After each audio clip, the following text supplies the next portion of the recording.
تو مال مویشی پہ بھی زکوٰۃ آتی ہے؟ جی بالکل، ہمارے پاس جو ہے اکثر لوگ جو ہیں دیہات کے لوگ ہیں، ٹھیک ہے، مال مویشی ان کے پاس بہت زیادہ ہے، ٹھیک ہے، لیکن وہ اس بات کی طرف دھیان نہیں کرتے کہ اس مال کے اوپر بھی زکوٰۃ ہے۔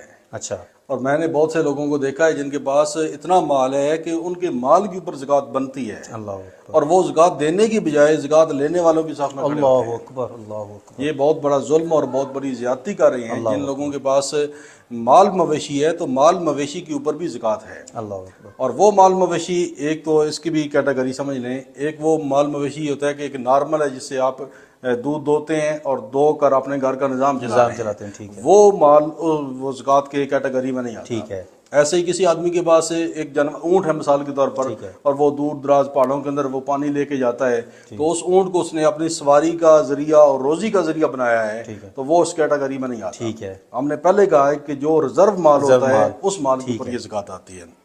اب بات آ گئی اونٹ کے نصاب کی، جانوروں کے حساب سے، تو سب سے پہلے ہم اونٹ کی بات کرتے ہیں۔ تو اونٹ کا نصاب یہ ہے کہ جس آدمی کے پاس 5 اونٹ ہوں، ٹھیک ہے، تو اس 5 اونٹ جس آدمی کے پاس ریزرو ہوں، ضرورت سے زائد ہوں، تو وہ زکوٰۃ کی کیٹیگری میں شامل ہو جاتا ہے۔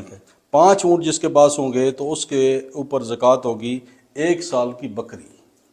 ٹھیک ہو، دیکھیں بڑا معقول سا، شریعت نے کوئی اتنی 5 اونٹوں پہ 1 سال کی بکری، 1 سال کی بکری رکھی ہے۔ آپ ٹھیک، اونٹ کی دیکھیں کتنی مالیت ہے، ٹھیک ہوگا، کتنے پیسوں کا ہے، ٹھیک ہے، لیکن شریعت نے بالکل آسان راستہ رکھا ہے، مشکل راستہ نہیں اللہ رکھا ہے۔ اکبر، تو 5 اونٹ جس کے پاس ہیں تو اس نے صرف 5 اونٹوں کے اوپر جب وہ سال گزر جائے گا تو 1 سال کی بکری اس کے اوپر ہوگی۔ ٹھیک ہے، اس طریقے سے جب ان کی تعداد 25 تک پہنچ جائے گی تو پھر 1 سال کی جو اونٹنی ہے، وہ مادہ اونٹنی 1 سال کی، وہ زکوٰۃ بنتی ہے جب تعداد 25 پہنچے گی۔ اونٹوں کی، جب 5 ہوگی تو صرف 1 سال کی بکری دینی ہے، ٹھیک ہے۔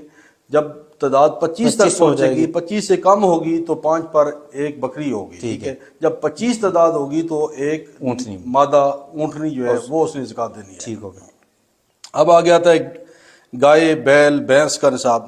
تو جس کے پاس 30 گائے ہیں تو اس کے اوپر یہ زکوٰۃ واجب آتی ہے۔ ٹھیک، جس کے پاس 30 گائے ہیں تو اس کے اوپر 30 سے کم میں زکوٰۃ نہیں ہے۔ جس کے پاس 30 ہیں تو اس پر 1 سال کی گائے، ٹھیک، 1 سال کی گائے اس کے اوپر واجب ہے، جس کے پاس 30 گائے ہو جاتی ہیں۔ ہمارے پاس دیہاتوں کے اندر جائیں تو 50 لوگوں کے پاس ہیں، ٹھیک ہے، لیکن وہ لینے والی صف کے اندر کھڑے ہیں، حالانکہ وہ دینے والے ہیں۔ ٹھیک ہو گیا، ان کے پاس اتنا مال، اتنا وہ دولت ہے کہ وہ خود صاحب زکوٰۃ ہیں۔ ٹھیک، اس طریقے سے بکریوں کے بارے میں، بکریوں کی تعداد جب 40 تک پہنچ جائے، 40 سے 120 تک، تو 1 بکری ہے، یعنی 40 بکریاں اگر ہوں گی ٹھیک ہے، تو